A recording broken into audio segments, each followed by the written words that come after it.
Mummy ठाही अॼु hotel वारी कढ़ाई भली कर सभिनी खे। अॼु ॾींहुं त सॼो बोरियत वारो गुज़रियो हो। मां मेडिसन खाई सुम्ही रही हुयसि ऐं शाम जो थंदे मां कयो लियो खे थोरी देरि लाइ तंग, ऐं हीउ बि एतिरो सुस्त हो, शाम ताईं बिल्कुलिउ सुस्त ई हो। हिन खां पोइ मां खाधा फालसा, जेका भाउ एतिरा आंदा हुआ, जेतिरा बि खा ख़तमु थियण जो नालो न पियो वरितो।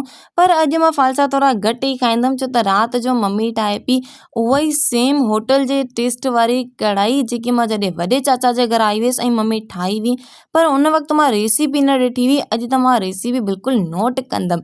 सो ते थूम मिर्चनि खे दरदरो कुटे छॾई ऐं सभु सामान त तयारु आहे। बसर, टमाटर, सावा धाणा, कढ़ाई चाढ़े हिन में पहिरीं विधई तेल, हिन खां पोइ गरम मसाले मां हिन में विधई हिकिड़ो नरफोटो विच मां टोड़े करे के न सम्झे त वॾी इलाइची, ऐं हिन खां पोइ हिन में विधई साना, हिन खे थोरो सो भुॻे करे हिन में विधई जीरो।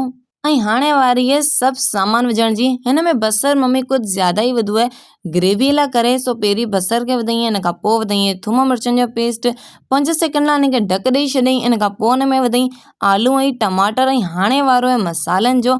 थोरो सो गरम मसालो, सुका धाणा, लूणु, हैड, चिपटी ॻाढ़े मिर्चनि जी, ऐं हिन में सुका धाणा बि ज़्यादा विधई, हिकिड़ो त ख़ुशबू लाइ, ॿियो हिन सां ग्रेवी सुठी थींदी आहे।